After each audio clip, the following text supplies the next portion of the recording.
Thank you, Bodhinaga. Just to kind of echo Bodhinaga's thing about the urban retreat, actually, it was going on an urban retreat back in 2013. It made such a big impact to me, realizing it was kind of just having this full confidence and activation, realizing what is actually possible, that what we can actually do, being here in our lives, in our work, just coming to the Buddhist Centre. So I'd really highly recommend that, really consider booking that. And you don't have to book time off work. So you just have to, come here for that first day retreat and then just be here throughout the week and be in your life. So tonight, so we've been looking at this theme, as you hear at the start of every talk, wisdom beyond words. We've gone on a bit of a journey.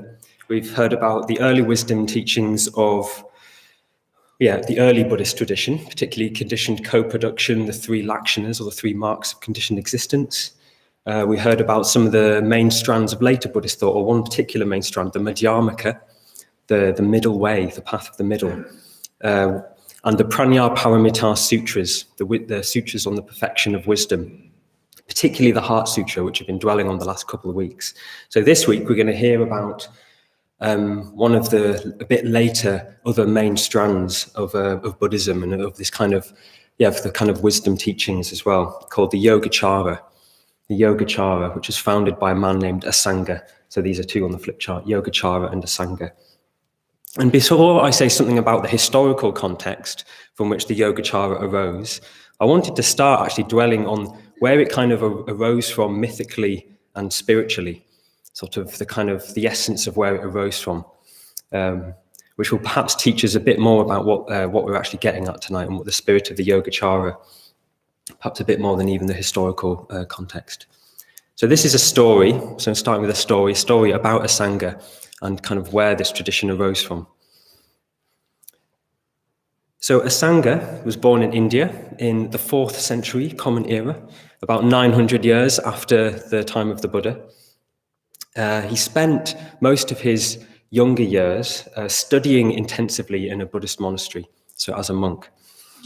But then in middle life, he withdrew to a cave to meditate. He felt determined with his meditation. He made this resolution that I'm going to keep meditating. I'm not going to leave this place until the Buddha Maitreya, the Buddha of love and compassion, manifests himself to me, as he would say. So he meditated intensively in this cave in solitude for 3 years, but nothing happened. And feeling discouraged, he left the cave. But apparently then nearby, he met a man who was making a needle from an iron spike with a piece of cloth, just rubbing it with a piece of cloth. And he thought, wow, if he can do that, surely I can keep on meditating. So he returns to the cave, carries on meditating for another 6 years, at it, but still absolutely nothing. No Maitreya.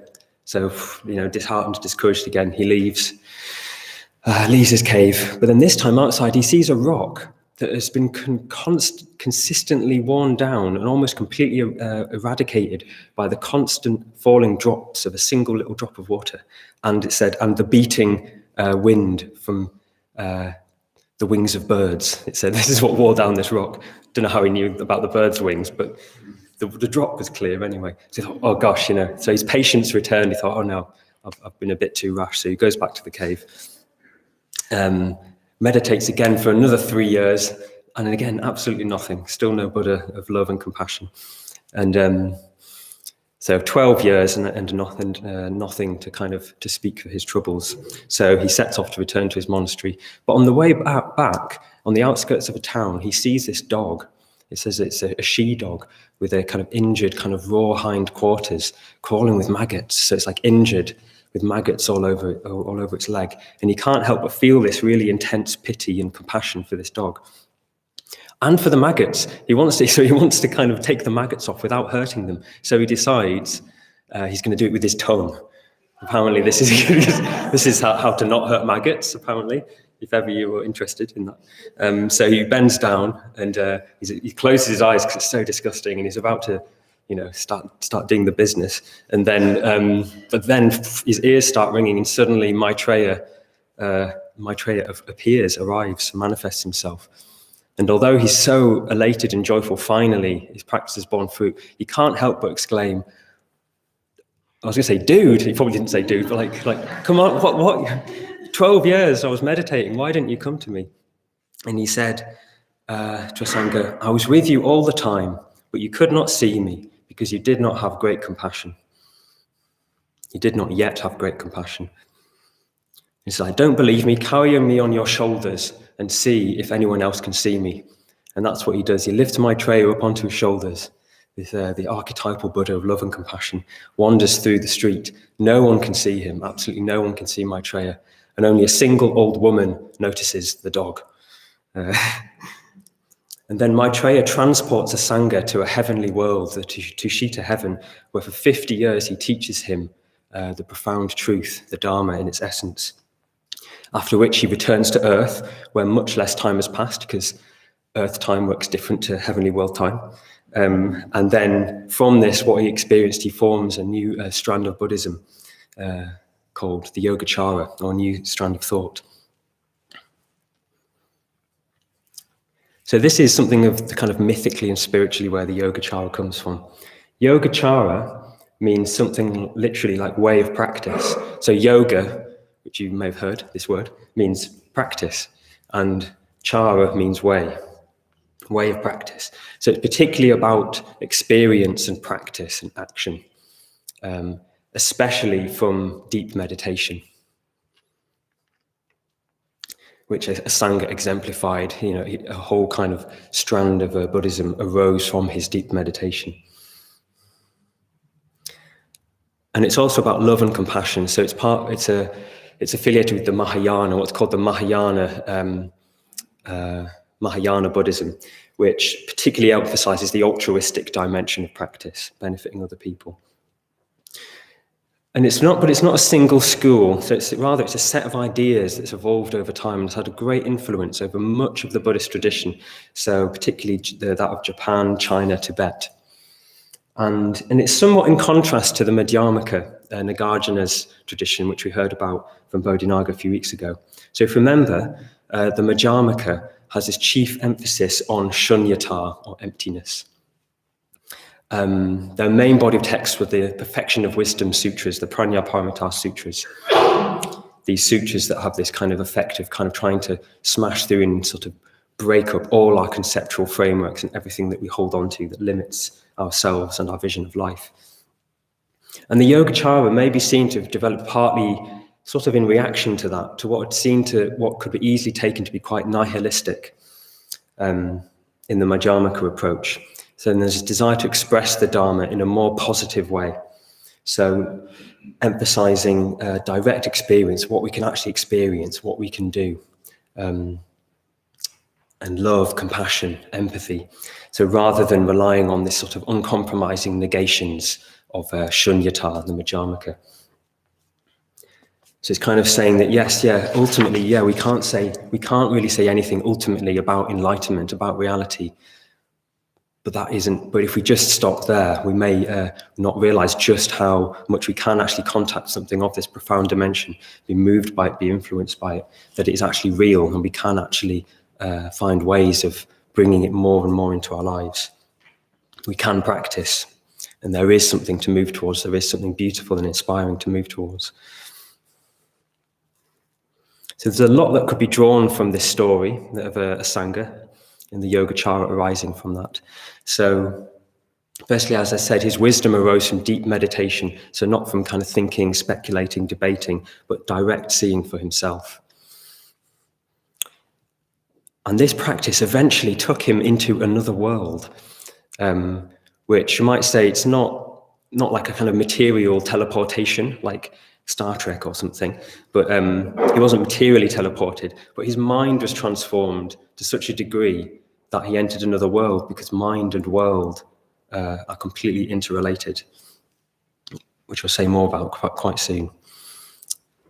And at the same time, all this meditation, solitary meditation, only bore fruit when he contacted this great compassion for all living beings, when he was able to see that all other life, even that of dogs and maggots, as being of value. Seeing them with the eyes of love and kindness, even reverence. That was only when his practice really bore fruit. So you have this two aspects of this kind of deep, profound inner meditation and this kind of altruistic, warm, connected presence. And something of these perspectives is contained within and expressed by what one might say is the chief philosophical position. Not really good language, but I'll go with that for now. Chief philosophical kind of viewpoint of the Yogacara, called mind only. And this is what we'll be exploring for the remainder of the talk, mind only. There are a lot more Yogacara teachings, and there isn't really time to go into tonight. You can read about those. There's lots that could be said about Yogacara practice, particularly meditation. Actually, the main Vipassana or insight meditation that we do within the Triratna Buddhist order does derive from Yogacara teachings, I believe. So there's a lot more that could be said, but tonight I'll be particularly focusing on mind only. Chitta matra is the Sanskrit, mind only. So things are about to get quite juicy, and just a bit of a health warning. So you may walk away from this talk with more questions than answers. I think this is going to get very juicy. So get ready. So chitta matra, mind only. The Yogacara is sometimes referred to as, sometimes it's synonymous. The Yogacara, the whole strand of thought, is referred to as mind only. Chitta means mind, matra only. And so many Yogacara texts are peppered with phrases such as the following. And this is from the Lankavatara Sutra. So it says, "The world is nothing but mind. Nothing is seen outside the mind. The entire world is mind itself. All is mind."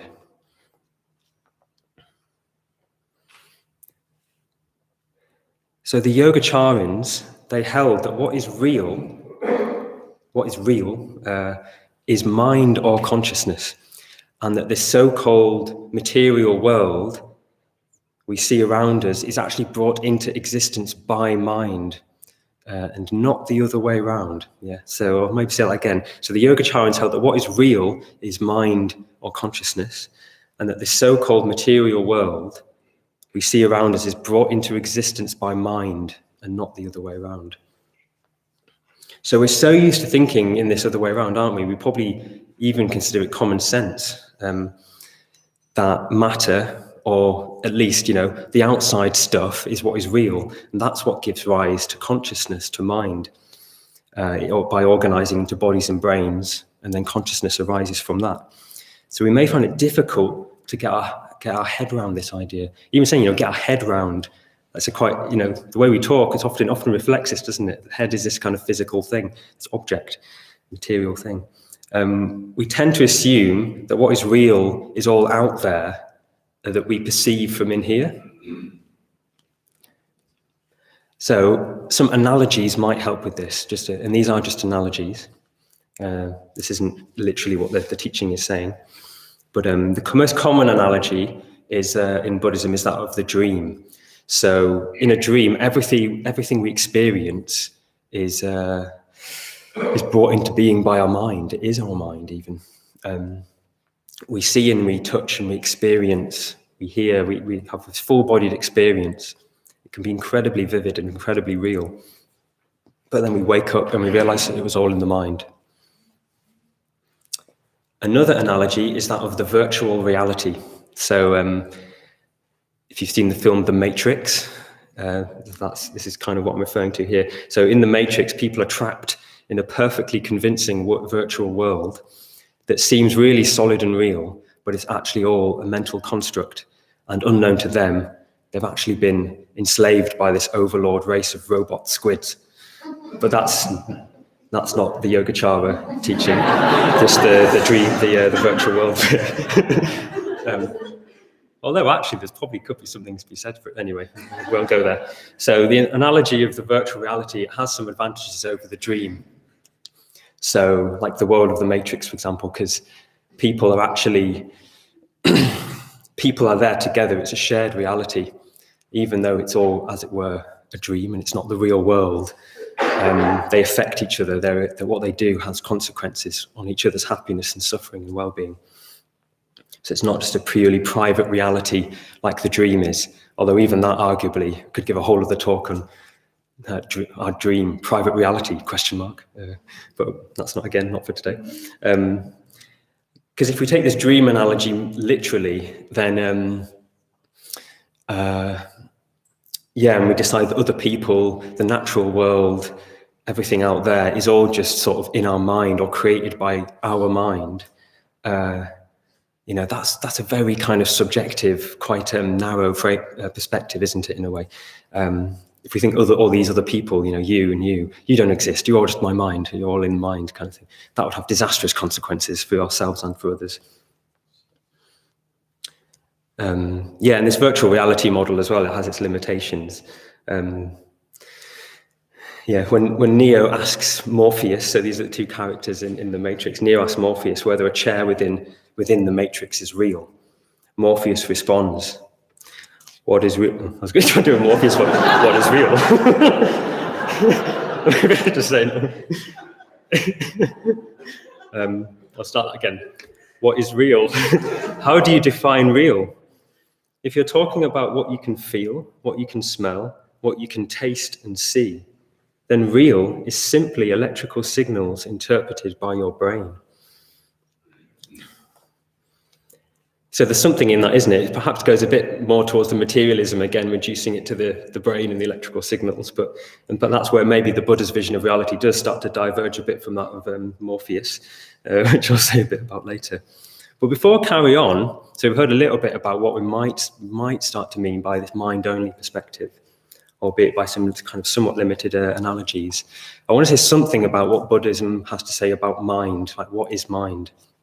Really important. If we're going to say mind only, we better start asking these questions. What do we mean by mind? What is mind? What isn't mind? Buddhism has a lot to say about mind, or at least, even like the whole of last year, there's this Nature of Mind project that some of you may have been aware of, various talks and seminars and retreats happening all throughout the year, exploring this question, the nature of mind. And it's a really mysterious thing to explore. But very briefly, so mind is a translation of chitta, as I said, chitta. And chitta is better translated, you might say, as heart mind, something like that. So for Buddhism, mind is not just like what's in our head, the kind of alienated thinking that's separate from the body and abstract. Mind is much more than that, includes our whole being, our heart, our head, and our guts, metaphorically, the metaphorical heart, head, and guts. So it's not just about our thoughts, it's not just all in our head. So the Buddhist vision of mind is actually vast and includes all of ourselves. And it can't be separated from the body. It's not this thing that's sort of like body and mind are separate. Chitta is not separate from body. And it's not just what we're conscious of, it includes our unconscious depths, whatever they are, what does that even mean? But these unconscious depths that we talk about that kind of constitute the much greater part of our being. Mind includes that as well. And we can say a lot about mind and how to work with our mind, how to transform our mind, but at the end of the day, no one has a clue what it is. You can't actually say what mind is. You can't say, oh, there it is, and I've got it. Just in the same way that our eye cannot see itself, and a finger, can't poke itself. Well, it kind of can if you do that, I suppose, but do you know what I mean? You can't kind of poke your own finger. So the mind can't actually perceive the mind directly. It's a kind of contradiction, isn't it? Like, what is this mind thing behind mind? Also, Buddhism would say mind, it doesn't actually belong to us. It's not a personal thing. We don't own it. We don't control it. It's not even our mind. It has no discernible shape. And if you try and find a boundary, you probably won't find one. Very mysterious. But perhaps especially important, the Buddhist vision of mind is that it's alive. It's alive. I'll probably say more about this later. Well, I will say more about this later. But yeah, it's alive. It's not just this kind of machine thing. It's got a life of its own, and it's in its deepest essence and nature is completely open, free, spontaneous, unlimited, clear, and naturally responsive to all of life. So this kind of natural empathy, this kind of natural response to beauty and to life, love and compassion. So the deepest nature of mind is wisdom and compassion, which is revealed once all the kind of obstructive greed, hatred, and delusion, these kind of adventitious defilements, as they're sometimes called, once they've been cleared away, this nature of mind is revealed. It's far more than we conceive of it normally. So when the Yogacara says that everything is mind, all is mind, it includes all this, yeah? So it's pointing towards a vision of life that's much, much more than just saying it's all a dream, or it's all a virtual reality, or it's all just in our heads. Like love, expansion, unlimited freedom, spontaneity, aliveness, all that is all part of this. All is mind. All is this. All has these qualities.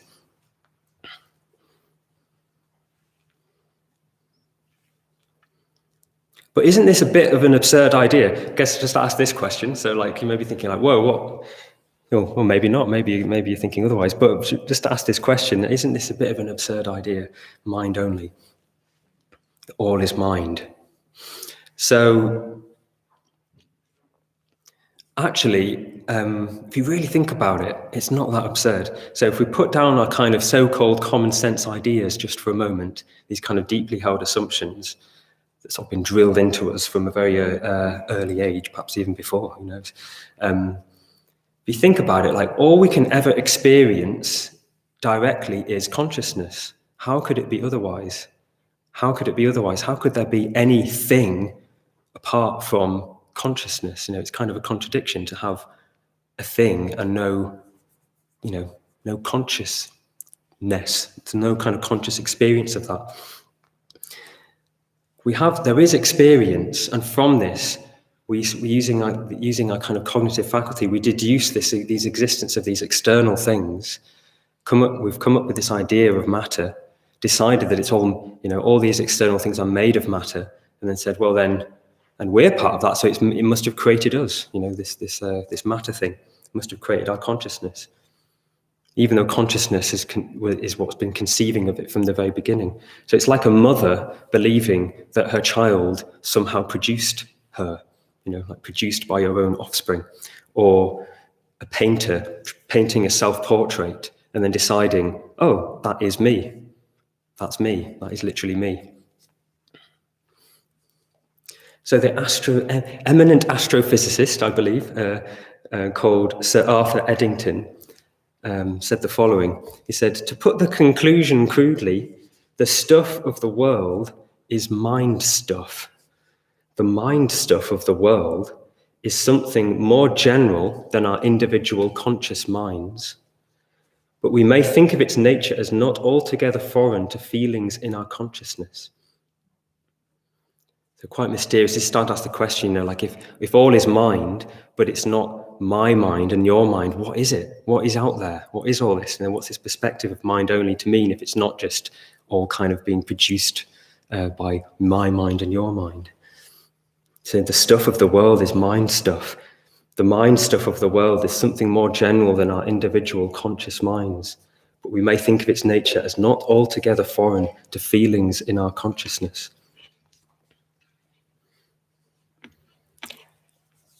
So I quite like this term, mind stuff. I don't believe that's a Buddhist term, but I quite like it.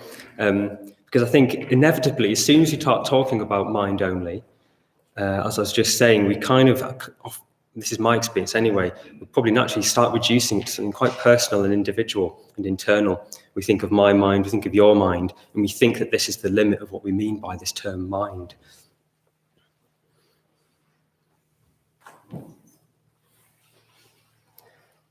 But then, where does all this external stuff fit in? So, you probably might have heard that like kind of classic koan, if there's a tree falling in the woods and there's no one to hear it, doesn't make a sound. Kind of in that kind of terrain. But I mean, I like to think, if all of the humanity, all the animals or whatever, weren't on this planet and there was just the trees and the plants, I like to think that they'd still have a thoroughly good time without us. Like they don't need us really to be around perceiving them, to be doing their tree stuff and plant stuff. I think just to assume that we're just we're kind of creating them with our minds, and that none of this would exist without us, it would be, I think, a wrong interpretation.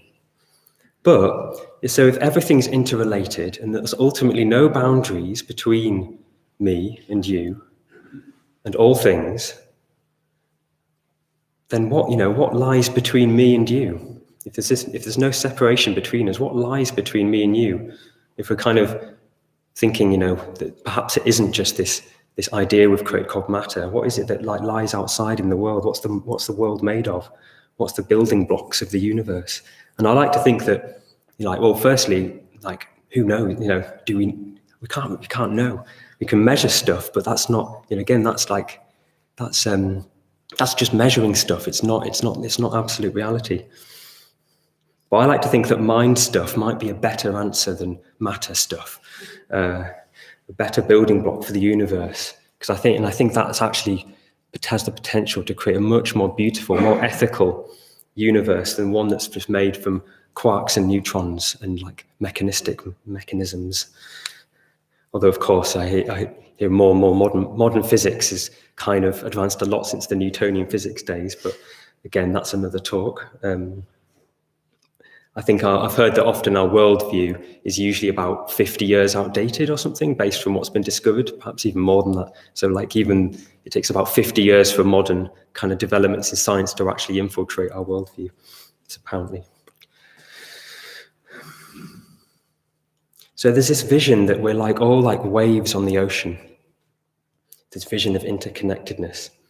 So it's like our individual minds. You can imagine us all now in the shrine room. Here we are, sat on the ocean. We're all waves, kind of waving along. And our individual minds and kind of individuality are these waves on the ocean. And we're all made of water, water being the kind of stuff of our mind and our being. But then you look down underneath and there's just water. The water just carries on and it just merges into all the other water. And you stand back and you see that, hang on a minute, it's all just ocean and it's all made of the same water stuff. Wave one, wave two, really it's all ocean. But there is this individuality nonetheless and this distinction. Sangha says we're all coagulations of the common stream of life. We're all coagulations of the common stream of life.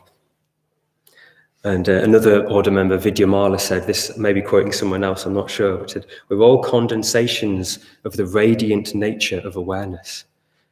We're all condensations of the radiant nature of awareness. So it's as if there's this radiant awareness that's not personal, it's not located, it's not in a sort of individual. There's, as it were, we're getting into quite kind of poetic territory here. And by poetic, I don't mean not real. I mean something that can't be put into words, but sort of it's as if there's this radiant, clear awareness, which then condenses into these, what we call individual awareness. This is sometimes described as a big mind. So it's as if we've all got these kind of, these small minds, but if through deep meditation or otherwise, we're able to let go enough and see that actually all is big mind. It's all part of big mind. Again, you have to be careful. You can't take these things too literally or kind of push them too much with intellectual thought, because you could easily start getting in knots and start thinking, oh, am I talking about God or something else like that? So it's all quite, it's all there to be wondered about, not to be kind of smashed on the head with too much kind of low level, say low level. Anyway, it's there to be wondered about. That's what I'm trying to say. And to be looked at with awe and curiosity.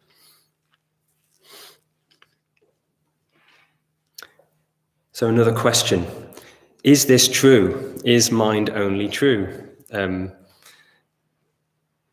not actually be the best question. Maybe that's a bit too simplistic.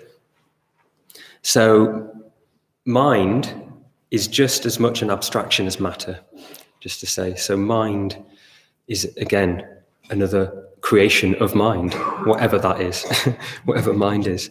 A mere play word, this is what Nagarjuna said, he said all words are like play words.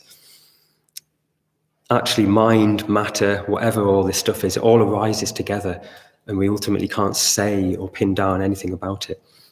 We could say mind only, we could also say life only. There's life, all is life. So we can't take it too literally. And in that sense, by too literally, again, I don't mean not taking it sort of seriously, but it's more saying we can't. If we're taking something literally is deciding we think we know what it means. I know what mind is, and it means this, and then all is that, and we reduce everything to our idea of what we think mind is.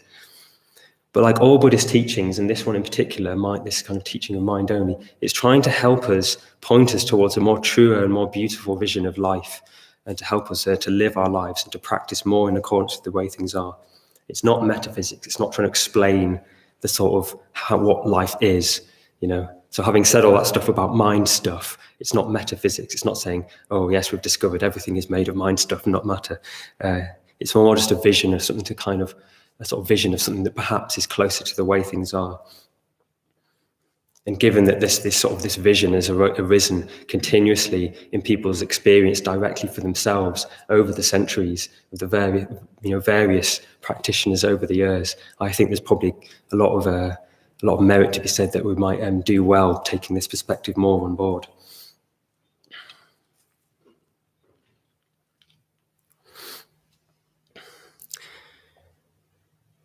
So if things are more mind stuff than matter stuff, so that means that everything potentially is full of life. Everything is alive, just as mind is alive. We tend to view, don't we, things that are alive as more important, understandably, than things that aren't alive. Like the animals are more important than the rocks. The trees probably a bit more important than the rocks. The intelligent animals are more important to us, seemingly, than the less intelligent animals. I'm not saying to you necessarily, but generally as a species, that's how we tend to do things. But imagine if everything was potentially full of this mind quality, even a kind of intelligence. Imagine. Again, not to be too kind of as if to say that the rock's going to talk to you and tell you, have a mind of its own. But who knows? No, that might be taken a bit too far. But nonetheless, this sense of that perhaps that everything is far more alive than we realise, and therefore is worthy of love and respect. Reverence even.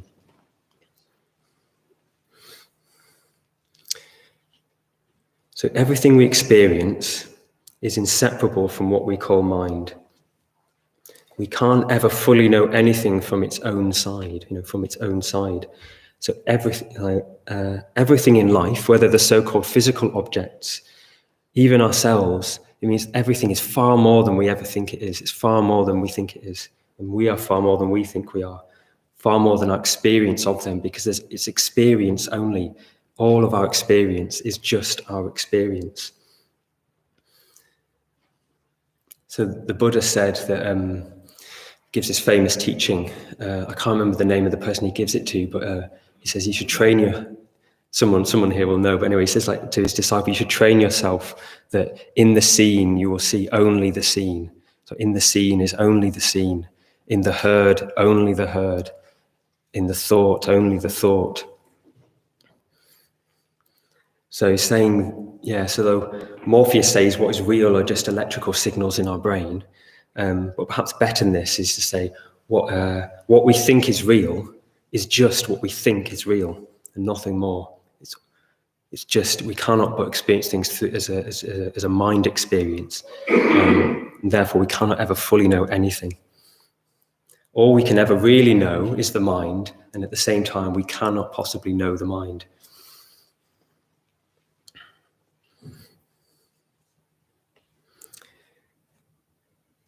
So to finish, one final question to ask ourselves. So if I really took this vision of mind only to heart, if I really took it seriously, if I really took it to heart, how would it change the way I live? So I'm going to touch on a few points and possible ways that it may affect the way we live our lives. So firstly, we'd probably spend a lot less time looking for happiness from material things. So it'd be much clearer to us that happiness, fulfillment, and suffering, in fact, all qualities, all kind of experience, it arises from the basis of mind. And so it's through transforming mind that the real solution is found, that real happiness, fulfillment is found. I think we'd also perhaps stop feeding so much our consumer society, which is destroying our planet and destroying each other.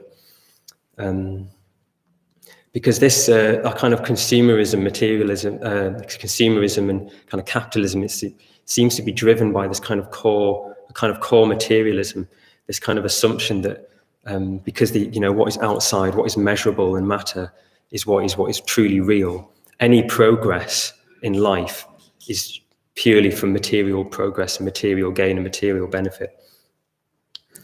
So if you want to make people happier, we need to get more science. We need to do more of this. We need to change policy. We need to get more material resources from another country, whatever it might be. Manipulating the outside world and the beings that inhabit it all comes from this kind of core materialistic view. Sangha has described materialism as pathological. So pathological, which means something like a disease. It's like we infect each other with it. And I think it's really difficult to realize just how much this belief actually pervades the way we see things all the time. And really difficult to see that it's actually no more than an unfounded belief disguised in this kind of costume of so-called rationality. But we hold on to it so tightly and we really don't want to let go because it's going to throw open our whole sense of what life is, perhaps.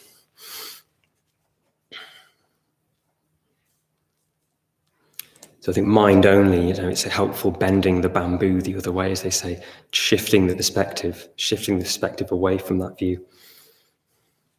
Perhaps it's a revolution of consciousness that we need, not a revolution of the material world. So in terms of how it might change the way we live, so we might find that dharmic ideas that seem difficult to accept because of this more materialistic view might become more plausible to us, might seem more kind of possible. For example, rebirth. So in the same way that we learn in physics that energy is always conserved, energy only transforms from one form to another, which is easy for us to accept if we think of energy as the primary building block of things, whatever that is. We may appreciate that the same may be true of consciousness, yeah? So, as it were, mind stuff can only ever be transformed into other forms of mind stuff.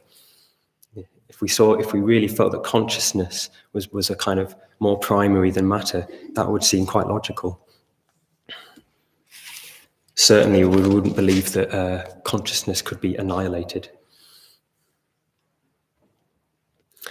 So we'd perhaps also be more open to meditative experiences as being real and of real significance.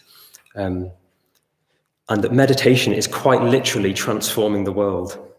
As we're meditating, we are literally transforming the world. And a sense of the endless potential in our meditation, in our practice in general, and its potential for transforming ourselves and life itself. So like a Sangha's 12 years of meditation, which led to this kind of, this vast body of teaching and inspiration, which has affected millions of people's lives. We also might see it's perfectly possible that Buddhas and Bodhisattvas, these Buddhas and Bodhisattvas that we usually have this kind of tagline, archetypal, we may actually be conceived that they do actually exist in some way, on a sort of, as it were, mind plane. Again, mind not in the sense of in the head, not in the sense of just like cognitive, exist in some sense in a mind plane beyond our egoistic framework. And that they can have a very real effect on us and our lives and our world. So like Maitreya, the Buddha of love and compassion that manifested for a Sangha, he was there all the time, but could only be seen when the conditions of his mind were ripe. I think also with the mind-only perspective, perhaps we'd appreciate more the mysterious and beautiful aliveness of all things. Experience nature as having a vivid presence, even a kind of consciousness, worthy of reverence and awe.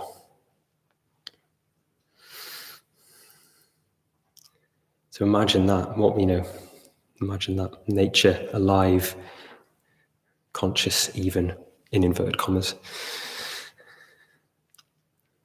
And finally, I think, sort of this perspective could open us up to that perhaps we live in a universe that is inherently or intrinsically ethics-based. So ethics is not just something that's added onto the top, it's sort of added on by us because we've choose to do it. Is that this is kind of optional thing that some people choose to do, acting ethically. Perhaps if everything is mind, if it's more that everything is mind, then the values of mind are part of that. So quality, values of contentment, love, generosity might actually be woven deep into the fabric of things. It's part of the structure of the cosmos, these values. So loving kindness is not merely just a state of mind, but it's actually the very nature of all things. So I will finish there. Thank you.